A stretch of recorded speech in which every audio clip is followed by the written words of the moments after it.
بسم اللہ الرحمن الرحیم۔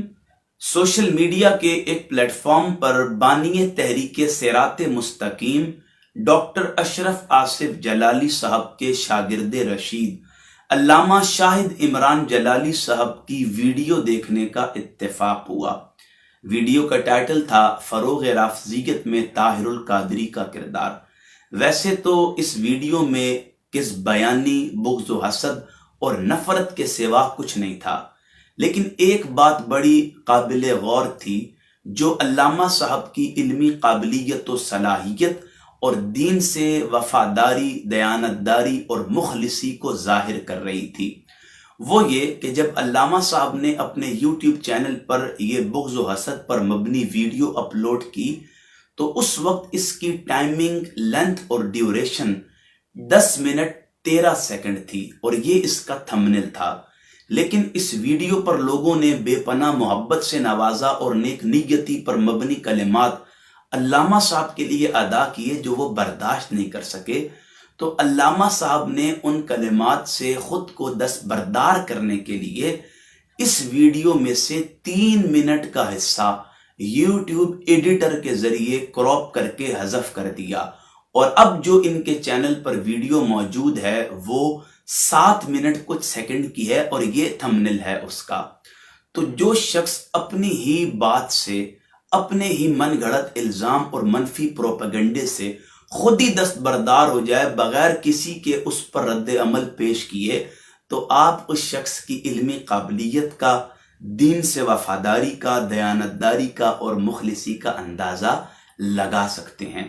یہاں ایک بڑا قابل غور سوال بنتا ہے، وہ یہ کہ وہ آخر کون سے 3 منٹ تھے جو انہوں نے اسکپ کیے ہیں، حذف کیے ہیں، اپنی ویڈیو سے نکالے ہیں۔ وہ بات بڑی توجہ سے سنیے گا۔ یہ تھمبنیل دیکھ رہے ہیں جو پرانا ہے، اس میں 2008 لکھا ہوگا ایک تصویر پر۔ یہ کوئی شخصیت ہیں، میں واللہ انہیں نہیں جانتا، میری ان سے کوئی شناسائی نہیں ہے۔ اب یہ کسی محفل میں ڈاکٹر صاحب کی کتاب القول الوثیق فی مناقب صدیق کا حوالہ پیش کر رہے تھے۔ اب انہوں نے یہ اپنی ویڈیو میں شامل کیا اور کہا کہ دیکھیں رافضیوں کی، شیعوں کی مجلس میں جا کر یہ ایسی باتیں کرتے ہیں اور مجالس جا کر پڑھتے ہیں۔ اب وہ عالم دین ڈاکٹر صاحب کی کتاب کا حوالہ پیش کر رہے تھے، سیدنا ابو بکر صدیق رضی اللہ تعالیٰ عنہ کے مقام و مرتبے کو بیان کر رہے تھے۔ اب ان کے بقول وہ مجلس تھی، کوئی ثبوت اس میں نظر تو نہیں آ رہا تھا، لیکن مجلس میں ہی اگر کوئی صدیق اکبر رضی اللہ تعالیٰ عنہ کی شان بیان کر رہا ہو، خلیفہ بلا فصل کی، تو ان کا تو سارا دعویٰ، منفی پروپیگنڈا وہ دھرے کا دھرا رہ جائے گا۔ تو کسی ان کے بڑے نے وہ ویڈیو دیکھ کر انہیں فون کیا ہوگا کہ خدا کے لیے جھوٹ بھی وہ بولا کریں جس کا کوئی سر اور پیر ہو۔ تو انہوں نے اپنے بڑوں کی بات پر عمل کرتے ہوئے ویڈیو سے وہ 3 منٹ کے حصے اسکپ کر دیے جو مجالس میں سیدنا ابو بکر صدیق رضی اللہ تعالیٰ عنہ کی شان کو، مقام و مرتبے کو بیان کر رہے تھے۔ ناظرین، اب اگر اس ویڈیو کی بات کی جائے جو علامہ صاحب کے چینل پر موجود ہے، تو اس ویڈیو میں جو 3-4 نام لیے علامہ صاحب نے، ان میں پہلا نام تھا یاسین قادری صاحب کا۔ یہ یاسین قادری صاحب کون ہیں، ان کا منہاج القرآن سے کیا واسطہ اور تعلق تھا، ہے یا نہیں ہے، اس پر میں 2 ویڈیوز بالتفصیل بنا چکا ہوں، میرے چینل پر اپلوڈ ہیں، آپ دیکھ سکتے ہیں۔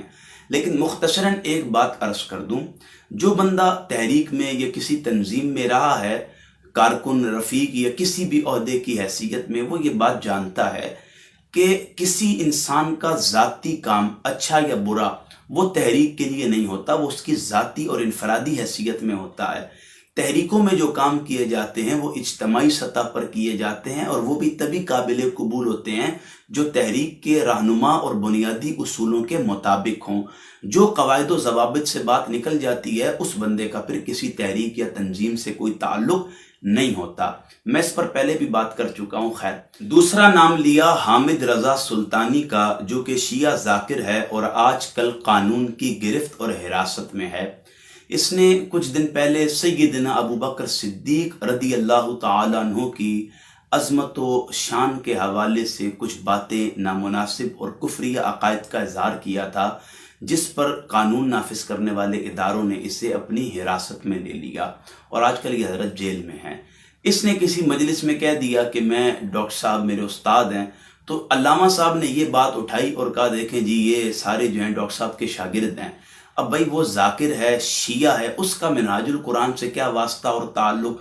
اور اگر کوئی بندہ کل کہہ دیتا ہے کہ میں جلالی صاحب کا شاگرد ہوں محبت بھرے الفاظ میں، اور وہ شیعہ نکلے، تو کیا وہ ہو جائے گا؟ نہیں، آپ کبھی بھی اسے آن نہیں کریں گے تو ہم کیسے آن کر لیں؟ جو اصول آپ پر لاگو نہیں ہوتا ہم اسے اپنے پر لاگو کیسے کر سکتے ہیں؟ تو بات وہ کیا کریں جس پر آپ خود بھی عمل درآمد کر سکیں یا کروا سکیں. تیسرا نام لیا مقدس کاظمی کا. اب میں اس کے بارے میں بات کرنے سے پہلے ایک بات عرض کر دوں کہ اگر رمضان کے مہینے میں افطاری کے وقت میں آپ کا کوئی دوست، احباب یا عزیز یا گلی محلے کا رشتہ دار جو بھی ہو آپ کے گھر آئے بھی دور سے افطاری کے وقت میں، تو کیا آپ اسے افطاری نہیں کروائیں گے؟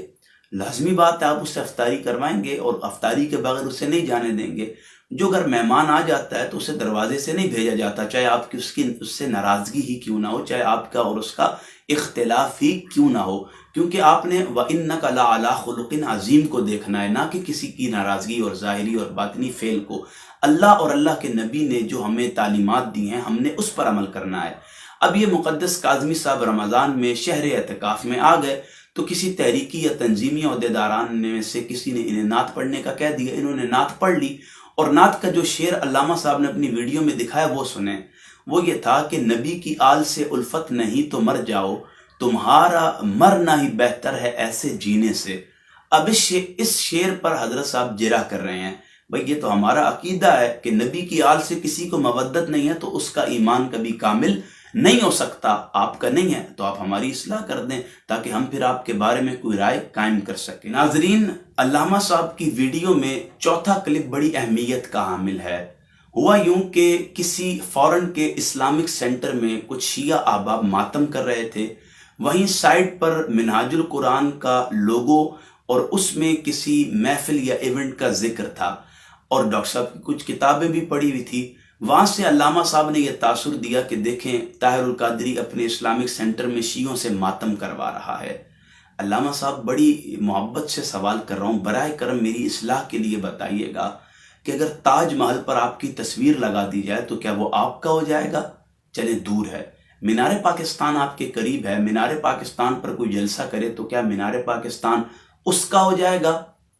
اور آپ نے کتابوں کی بات کی، میں آپ سے ایک عرض کرتا ہوں، کتابیں آپ نے بھی اپنے پاس رکھی ہوئی ہیں، میرے پاس بھی موجود ہیں. تو آپ اپنے پاس جو کتابیں رکھ رہے ہیں کیا اس وجہ سے آپ ڈاکٹر طاہر القادری صاحب کے معتقدین، متوسلین یا محبین میں سے ہو گئے ہیں؟ نہیں. تو اس لیے فرق ہے. کوئی بھی کتاب رکھ سکتا ہے، کتاب کسی کی